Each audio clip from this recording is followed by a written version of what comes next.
Dan itu pemerintah ini menjadi catatan kritis juga bagi pemerintah bahwa tolonglah kalian, persahabatan itu seharusnya ke bawah, ke masyarakat, bukan kepada sesama elit kalian seperti itu. Kemudian faktor ekonomi, ya Indonesia ini kaya akan sumber daya alam, kaya sekali akan sumber daya alam. Namun kita tidak memanfaatkannya ini dengan baik.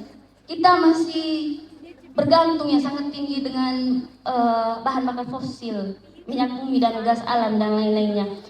Kita kalah, kita tidak terampil ya, kita tertinggal. Bagaimana kemudian kita bisa bertransisi menggunakan teknologi ramah lingkungan, namun kita masih mengeruk sampai habis ya tambang-tambang dan juga kekayaan alam yang ada di tanah air. Dan terakhir, bagaimana kemudian kami sebagai orang muda Katolik menguraikan masalah iklim? Yang pertama, bahwa kami membutuhkan pendekatan yang multidimensional, mulai dari kebijakan yang pro lingkungan, etika global, hingga integrasi sains yang hingga hari ini mulai masuk ke setiap lini kehidupan manusia.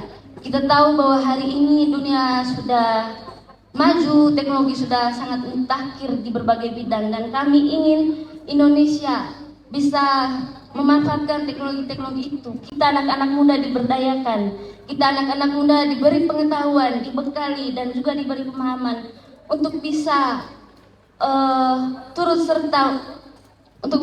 serta menyusun atau juga memberikan perspektif kita sebagai anak muda yang pro lingkungan atau pro terhadap masyarakat adat, pro terhadap masyarakat yang hak-haknya digerus karena kerakusan pemerintah. Sementara itu saya juga ingin menyampaikan sedikit bagaimana Gereja Katolik ya secara komprehensif menyampaikan persoalan krisis ekologis.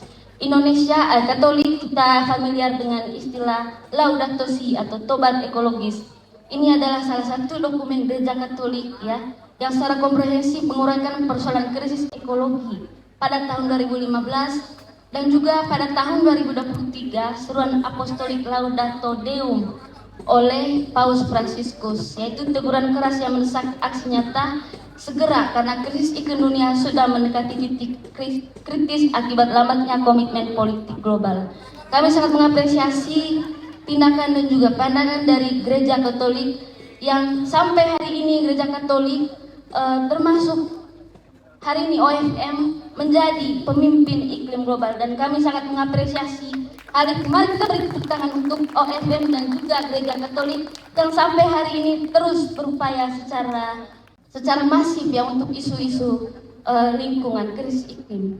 Terakhir saya ingin mengajak teman-teman saya kaum muda, kita adalah generasi penerus bangsa, kita generasi penerus dunia, bahwa ayo teman-teman kita terapkan gaya hidup ramah lingkungan, kita kurangi penggunaan plastik, kita kurangi membuang sampah di sembarang tempat.